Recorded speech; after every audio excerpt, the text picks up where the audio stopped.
안녕하십니까. 시원한 국방 이야기 전문 채널 시국TV 서남열입니다. 시국TV 김철우입니다. 새 정부가 출범하고 국가 위기관리에 대해서 말씀드렸습니다.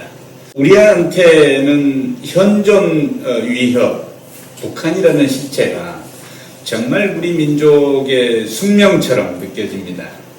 주적이기도 하고 또 한 민족이기도 한 이 북한. 우리는 어쩌면 이 북한 때문에 텐션을 유지하는 가운데 우리 국가를 이렇게 꾸려온 거 아닌가 이런 생각도 듭니다.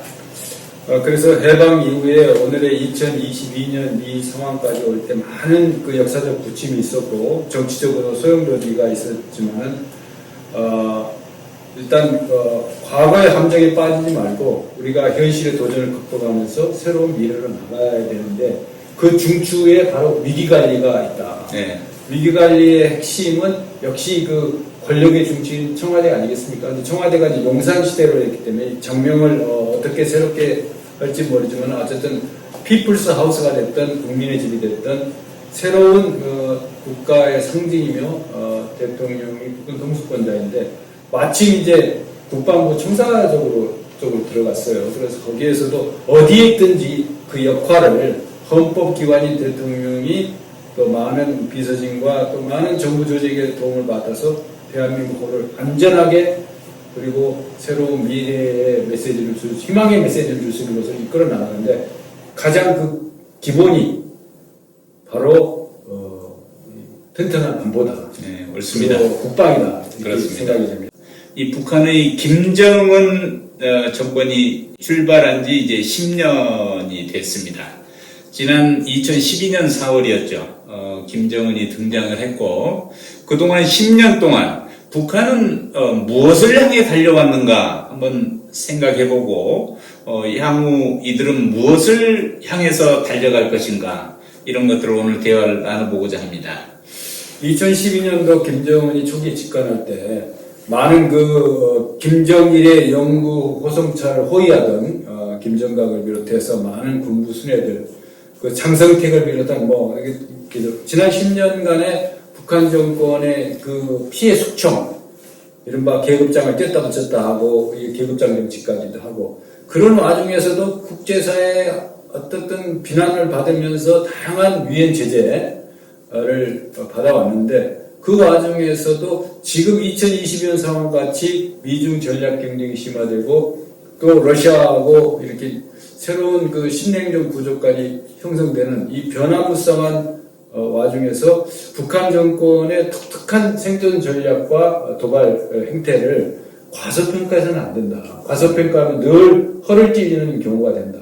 그래서 특히 이제 7차 전술 핵실험을 앞두고 있다라고 국내 정보기관 책임자들이 얘기를 하고 있지 않습니까? 그리고 바이든 대통령이 곧 방문하기 때문에 이 와중에서 북한의 도발 행태가 어떻게 될 것인가라는 것이 그런 상황을 예측하고 거기에 대한 위기관리를 기민하게 해야 되는 게 아닌가 이렇게 생각합니다. 왜냐하면 미사일이라는 게 핵을 장착했든 안 했든 거리가 이렇게 자꾸 우리 대한민국 남한 쪽을 겨냥한 거리로 고각 발사든 다양한 수단을 하기 때문에 방향만 틀면 바로 도발이 되거든요. 옳습니다. 직접 타격이 되기 때문에 북한판 선제 타격이 되는 거죠. 그것이 핵 공격까지 운운하기 때문에 더 우려가 됩니다. 김정은은 돌이켜보면 지난 2012년 처음 집권을 할 때 참 젊은 개혁가의 이미지를 마음껏 향유했던 것 같아요. 김일성 따라하기식으로 하면서도 민생을 주로 인민의 생활을 염두에 둔 것 같던 행보를 보였죠. 하여튼 그런 젊고 역동적인 이미지를 구축하기 위해서 노력을 했던 것 같고 실제로 이제 경제 분야, 정부 체제 분야, 대외 정책 분야 이런 분야에 어느 정도의 노력이 투입되고 성과도 있었던 건 사실이에요. 경제개혁 분야에 있어서는 인민 생활 수준을 좀 높인다 해서 협동농장 작물량을 점점 증가시키는 개혁 조치들을 많이 했죠. 또 시장과 장마당도 용인하고 90년대에 있었던 과거의 그 고난의 행군 시대로 회귀하지는 절대 않겠다 하고서 결의도 다지기도 하고 그러니까 이제 인민 생활의 수준을 좀 높이기 위한 정책들을 과감히 도입하는 모양을 보였던 것 같아요 처음에는. 그런데 그게 쉬운 일이겠어요? 경제개혁이라는 게 그렇게 쉽지 않죠.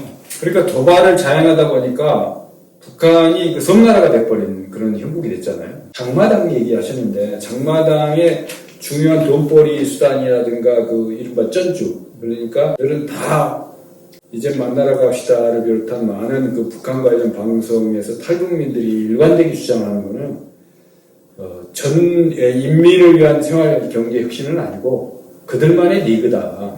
그들만의 당 간부나 주요 요직자들이 자기들이 배부르게 먹고 또 외화벌이나 등등 그래서 경제개혁의 모양새는 취했지만 안 풀리니까 그 담당자들 숙청하는 그런 이중성을 보였다고 봅니다. 오늘날 어느 나라나 어느 사회를 막론하고 이제 상호 의존성이라는 것이 아주 심화되는 것이 현대 사회의 특징인데 국제사회와의 교류가 끊긴 상태로 섬나라 안에서 생활하는 그들만의 노력이 성과를 낼 수 없다는 건 확실한 거 아니겠어요? 그래서 이제 지난 21년부터는 다시 옛날의 계획경제로 또 회귀하는 모양들을 많이 보였어요. 그런 내치, 김정은의 모든 것이 김정은 정권 자체, 김일성 왕조의 그 세습, 이런 것을 정권 유지의 모든 것을 초점이 맞춰져 있다. 그렇게 하면서, 대외 정세가 변화해서 트럼프 대통령이 이제 미국 대통령 등단할 때 트럼프의 쇼맨십, 정상회담 쇼를 통해서 국내 언론을, 그 국제사회 모든 관심을, 그게 좋은 얘기든 나쁜 얘기든 뉴스를 끌어모으는 뉴스메이커적인 기질이 있지 않습니까? 그런 거와 부합해서 또 열차를 타고 중국을 경유해서 하노이까지 가는, 그 싱가포르 대담에 이어서 하노이까지 가는 그런 두 번에 이어서 또 판문점에서 또 회동까지 하는 이런 대외 정책 측면에서는 상당히 그 도발을 자행하면서도 유엔 결의를 정면으로 위반하고 도전을 하면서도 제재를 받으면서도 국제적 고립을 자초했는데 그걸 타개하기 수단으로 미국 대통령과 직접 담판을 노리는 그런 시도도 있었죠. 어떤 측면에서 트럼프와의 대화 시도는 하나의 도박이었다고 볼 수 있습니다. 논리적인 해결 구도가 없는 상태에서 일단 맞붙어서 되든 안 되든 해보자고 하는 이제 그런 도박 수준의 대화 시도가 있었죠. 그러나 결국 그 도박 시도는 루저로서 전락하고 말았던 것 같습니다. 지난 그게 18년 6월에 트럼프하고 대화는 아무 성과 없이 끝나버렸던 거예요. 그 이전에 트럼프가 이제 북미 관계가 이 대축면을 갈 때 fire and fear, 그러니까 화염과 분노, 그래서 굉장히 일촉즉발의 상황으로 가는 것처럼 하다가 극적으로 또 대화로 가고, 그래서 이런 일련의 상황을 보면 그 벼랑 끝으로 몰고 가는 듯한 극한 대립 양상 직후에는 물밑에서 또 다른 그 대화와 정치적 어떤 관심을 끌어모으기 위한 그런 행보가 있었다. 이런 이중성이 항상 있는 것 같습니다. 네. 그러나 이제 어떤 경우도 북한은 늘 일관되게 주장을 하고 있어요.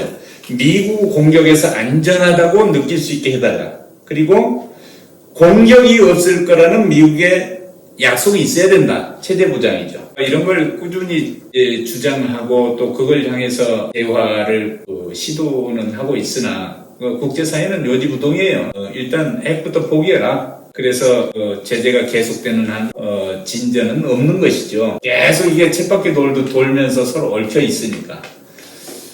그리고 비핵화가 이제 한반도 비핵화냐, 뭐 북한 비핵화냐 하는데 지금 현 미국의 기조는 그런 기존의 CVID 완전하고 검증 가능하고 되돌릴 수 없는 비핵화. 거기에서 이제 검증이라는 게 참 그 상호 신뢰가 구축되지 않기 때문에 안 되고 있는데 핵 선제 공격까지 운운하는 상황에서 북한 비핵화를 위해서 정상 간의 대화가 과연 어떤 것을 의미하는지, 그리고 윤석열 새 대통령도 확실한 성과가 보장되지 않은 보여주기식 정상회담이나 대화는 거부한다 이렇게 나왔기 때문에 앞으로 외교안보팀이 정보당국을 위한 물밑을 교섭을 하든 미국을 통한 또 중국의 일종의 체험인식 육자회담 틀로 복귀되는 거 아니냐 그런 얘기가 나오고 있기 때문에 앞으로 5월 기간 중에 북한이 어떻게 행동하느냐에 따라서 다소 그 유연성을 가지고 그 행동을 좀 단계적으로 추진해 나가는 북한의 요구에 호응할 일단 계속 군사적 또 강대강 대치 국면을 갔다가 다시 대화로 급반전하는 그런 가능성까지 염두에 두고 우리 대한민국의 외교안보 정책을 추진해야 된다 이렇게 판단이 됩니다. 김정은 집권 10년을 지금 평가해 보고 있는 건데요. 어쨌든 남북 정상회담이 이제 3번에 걸쳐서 실시가 됐어요. 이제 그 결과 조금 단순하자면 그런 결과로 인해서 핵 ICBM 모라토리엄이 실시됐고 핵 실험장 폭파하고 그런 액션들이 있었단 말이죠. 그런데 하노이 회담 후 미사일 카드가 순항미사일, 극초음속 미사일 이런 것들이 등장하면서 동창리 위성발사장도 또 개보수에 들어가고 이렇게 해서 자꾸 자극을 하는 거예요. 이게 도대체 무슨 신호냐? 그러면 북한의 안전을 담보하는 이런 대화에 진전이 없는 데 대한 불만의 표시로 이제 볼 수 있는 것이죠. 이제 꾸준히 이게 이제 반복이 되면서 이 얘기가 이제 꼬여 있는 것인데, 김정은은 어차피 본인의 이제 생존, 체제 유지 이런 것 때문에 목을 매달고 있는 상황이니 여하이 풀어낼 것이냐, 또 대화를 장으로 이끌어낼 것이냐, 뭐 이 문제가 가장 큰 이제 머리 아픈 일이기도 하고 또 풀어야 될 숙제인 겁니다. 근데 굴종적 평화 그거는 지향을 해야 되지만 그렇다고 힘에 의한 강대강 밀어붙이기식 평화도 다소 우리가 예기치 못한 방향으로 상황이 악화될 소지가 있다. 그러니까 출구 전략도 늘 생각을 하면서 상대가 이제 명분을 가지고 고발의 수위를 좀 낮출 수 있도록 하는 그 대화 국면도 필요하지 않느냐. 그래서 요 정부 새 정부 출범할 때 통일부를 축소하거나 그런 게 아니고 통일부는 권영세 전 주중 대사까지 한 의원을 또 통일부 장관을 계속 유지한 걸로 봐서는 강대강의 어떤 에스컬레이션이나 그런 것은 지속되지만은 대화를 재개하기 위한 모색 그것도 이루어질 것이다. 거기에서 중국이 상당 부분 의장국 같은 중재 역할을 모색하지 않을까 이렇게 판단이 됩니다. 그러니까 김정은이 총창 위에 평화가 있다. 총창. 네. 총과 창 위에 평화가 있다 해서 강하게 나오고 있는 판에 우리까지 힘을 전제로 한 평화만을 똑같이 외쳐서 어디서 이제 대화의 실마리를 잡을 수 있겠느냐 이런 얘기죠. 그러니까 어디선가는 대화의 물꼬를 터야 되는데 이게 서로 강대강으로 마주보고 달리는 열차 형국이 되면은 결국 우리가 불편해지고 또 경제에 악영향을 미치고 이렇게 될 가능성이 있어서 어차피 붙을 게 아니라면 대화의 모멘텀을 유지해 나가는 게 좋겠다. 또 실마리를 찾아내야만 한다. 이런 과제를 안고 있다고 봅니다. 그래서 이제 DMZ 연합 남북이 군사적 직접 충돌을 피했던 남북 9.19 군사합의에 대해서 다양한 평가가 있습니다만 굴종적 평화는 안 됐지만 그렇다고 밀어붙이기식 저질러 놓고 뒷감당을 못하는 그렇게 하기에는 북한이 핵 보유국 행세를 하고 김정은이 그거를 자신의 최대 치적으로 간주하고 있기 때문에 앞으로 대한민국 사회에서 우리도 핵무장론을 다시 하고 핵 잠수함을 비롯한 이른바 쿼드가 아니고 퀸트 5개 나라가 그런데 참여해야 된다는 그런 논의까지도 이루어지고 있는데 전반적인 국제 정세나 그 한반도를 중심으로 한 동아시아의 정세의 흐름 속에서 김정은도 국제 정세의 변화를 잘 볼 거다. 특히 푸틴이 지금 5월 9일 날 전승기념일 행사 때 메시지를 내놓고 앞으로 어떻게 국가 경영과 운영을 하는가도 지금 학습 효과 차원에서 상당히 면밀하게 보고 있을 것이라고 봅니다. 그런데 이제 김정은으로서는 러시아의 침공을 받은 우크라이나, 그 우크라이나 침공이 과거에 핵을 포기했기 때문에 침공받은 거 아니냐 이렇게 또 본다면 핵을 끝까지 유지하기 위해서 핵의 끈을 놓지 않기 위해서 발버둥을 칠 가능성도 있어 보인다. 박지원 국정원장도 김정은이 핵 미사일 절대 포기하지 않을 것이다라고 이제 정보 수장으로서 평가를 내놓은 바 있지 않습니까? 그렇다면 우리의 대한민국의 선택지는 뭐냐?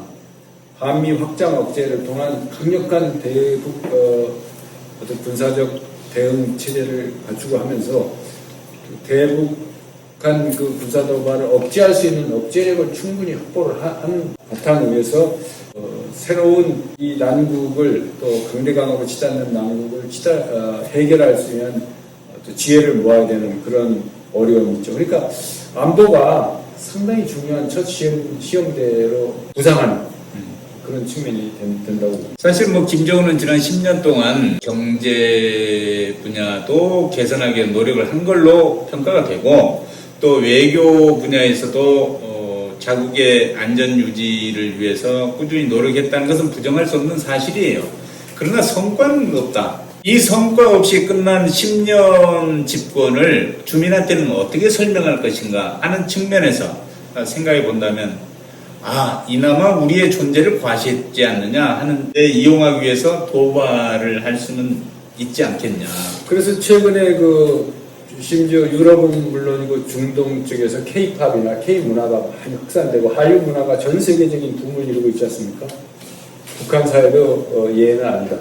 그러니까 젊은 층을 비롯해서 북한의 상당수의 사람들이 K-팝을 비롯한 한류 문화에 침습을 당해서 대한민국의 어쨌든 국제적인 문화적 영향력이 북한도 예외는 아니다. 그러니까 마음과 생각을 향한 전투, 그러니까 핵하고 미사일뿐만 아니고 우리가 북한 주민을 깨우치기 전략 그런 측면에서 가장 김정은이 우려하고 있는 그런 포인트라고 해요. 그래서 뭐 드라마 보다가 걸리면 심지어 사형까지도 시킨다는 그런 얘기가 나오고 있지 않습니까? 그래서 체제 유지를 위해서 다양한 책략을 구사하지만 나름대로 효과에는 한계가 있다. 북한의 스마트폰 보급률이라든지 이런 것들이 과거에 이집트의 오라콤 이런 때하고 했을 때하고는 다르게 지금 상당히 많은 유럽권의 그런 통신회사를 통해서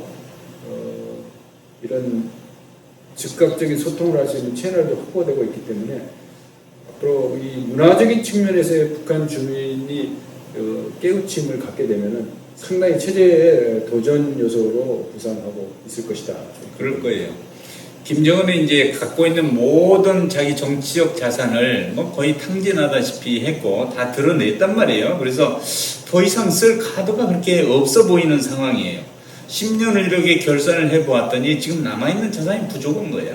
그러면 이제 앞으로 무엇으로 버틸지 하는 걸 생각해 본다면 이제 좀 비관적인 견해이긴 합니다만 과거로 해결할 가능성도 없잖아 있다. 더 경직된 보수주의로 돌아감으로써 체제 단속, 내부 단속 이렇게 된다면 우리 대화 시도는 점점 어려워질 가능성이 있다. 그러니까 이 군사적 긴장이 고조될수록 내부가 결속하는 측면이 있기 때문에 상투적 수법에 의한 그런 의도적인 국지 도발 같은 것도 늘 도사리고 있다 이렇게 저는 봅니다. 그래서 과거 지금 현 윤석열 정부의 탑 외교 안보 라인이 이명박 정부 때 외교 안보 라인이 많이 동참하고 있기 때문에 그런 측면에서 그런 북한에 의한 상투적 도발을 통해서 북한이 얻을 수 있는 체제 내부 결속을 도모하는 그런 허를 찌르는 도발도 일어날 수 있다. 그러니까 천안함 같은 그런 유의 서해 오도상에서 그런 도발도 우리가 절대 과거 한물간 도발이라고 단언해서는 안 된다 이렇게 봅니다. 만약의 사태에 대비를 해야 되죠. 예. 오늘은 김정은 집권 10년을 돌아보면서 우리 새 정부가 중점을 두어서 해야 될 대북 대비 태세 그리고 이제 정책 방향 이런 것들을 서로 말씀 나눠보았습니다. 김정은의 머릿속에 지금 무슨 생각을 하고 있고 김정은은 자기는 항상 올바른 판단을 하고 오판은 주변국이나 다른 사람이 오판한다고 하면 그 자체가 오판입니다. 그래서 오판의 결과가 체제 유지에 위협이 된다라고 하면은 상당히 주저하겠죠. 북한의 비핵화를 이뤄내고 한반도의 안전 그리고 대화의 진전을 통해서 평화 통일을 향한 걸음을 디뎌야 합니다. 국민 여러분 또 시청자 여러분, 새 정부가 정말 잘 남북관계 관리해서 한반도의 평화가 정착될 수 있기를 소망해 봅니다. 그러니까 이런 것을 위해서는 어떤 육류를 맛있게 먹으려면 기름을 쫙 빼듯이 국방안보 분야에서는 선거를 의식한 다양한 안보 포퓰리즘적인 요소가 악용되지 않도록 기름을 쫙 빼듯이 포퓰리즘을 빼내야 국민들이 신뢰하고 성원하는 게 아닌가 이렇게 생각합니다. 예, 오늘 말씀 대단히 감사합니다. 시국TV였습니다. 고맙습니다.